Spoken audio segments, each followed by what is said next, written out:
I'm here because of donors, so I want to tell all your viewers out there that giving blood really does save lives. And it's not only does it save lives, it saves families. I have 3 children born since the accident.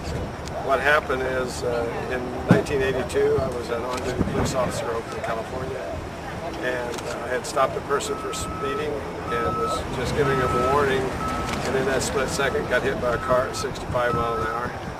And within 2 minutes there was an ambulance there. Within 6 minutes they had me to the ER. I'd already bled out, stopped breathing, and so consequence was 9 major surgeries, 110 units of blood. And today my goal in life is to find your donors out here, especially the Amarillo donors, and say thank you, because they're all heroes in my book and my family's book. This year is the 4th year that I've ridden across the country. We started on the 5th of June. We rode 3,847 miles in 52 days. I started with my 21-year-old daughter, 30-year cyclist. We rode from San Francisco to Maine, basically Portsmouth, New Hampshire. And then I picked up my little truck, you see behind me, and we've been driving from Maine to Florida, and Florida all the way to today to Amarillo, and then we'll end up in San Diego and all the way back to Eugene, Oregon, and about the 15th of September. And by the time we finish, we will have stopped at probably 50 plus blood centers and blood drives. I have to say that Amarillo's been awesome, folks. The Coffee Memorial Blood Center is just incredible here, and a big thank you to Amarillo PD, which you'll probably see a lot of them as we're riding today. So I'm happy to be alive, and I want to tell all your viewers that giving blood, it really works. It really works, folks. And if I was going to say one last thing to your viewers, I'd say giving blood is the one gift that truly comes from your heart. In fact, this is true. This is my story, but it's not about me at all. And the funny part, it never has been about me. And if you talk to anybody in the blood industry, it's about your donors that give the gift of life. It's about the Coffee Memorial blood staff puts it all together, make sure it's clean, and by the time they get done packaging the gift of life, if you, as a recipient, would ever need it, it's probably the safest blood you're going to see in the world. This has been a 4-month odyssey.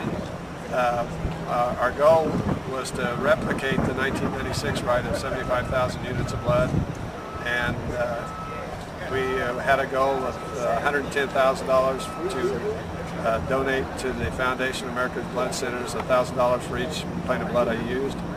But honestly, I don't know. I'd like to just thank the donors. 110 donors that gave 1 pint of blood each to save my life. I've never met them. I'll never meet them. I don't even know who they are. But every time I stop at a blood center, I look the donor in the eye and I say to them, thank you for saving lives. Magic happens, and it's awesome. Thanks a lot to you. Larry, since your recovery from the accident, have you been doing this full time? What have you been doing? Have you gone back to work, or? No.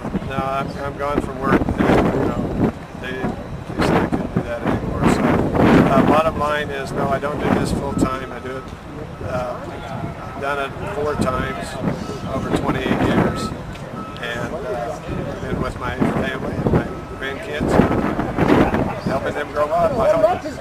How much do you remember after the accident? At what point did your memory start coming back, and you realized this is what you wanted to do?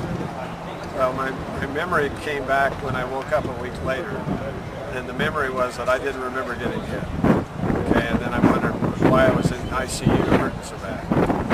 During that whole period, well, about a week later, my wife found out she was pregnant with my little boy, Aaron, okay? And so he was born 8 months after the accident. And all during that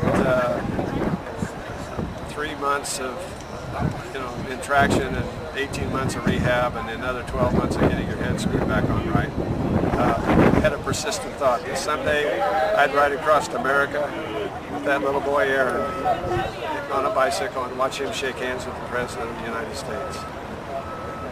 It took 13 years, but in 1996, right before you see there's a picture on our website, lifeacrossamerica.com, of my whole family in the Oval Office with President Clinton. And right before that picture happened, I watched little Aaron shake hands with the President.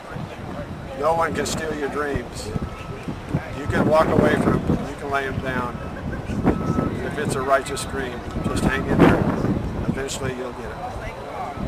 Has this strengthened your faith any? How has this impacted your spiritual life? Yeah. Well, I found out I can't do it all by myself, so I'd say that's a big impact. My belief in God's always been strong. My personal faith is even stronger than ever. And I'd like to, obviously I was blessed that night, I'm still alive, and I've been blessed all along the way.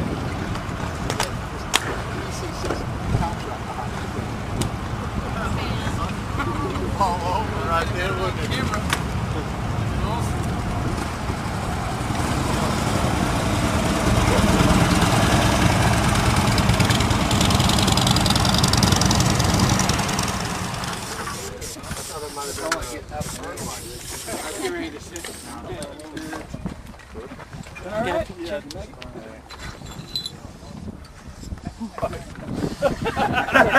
Did that work? You got it, Tony?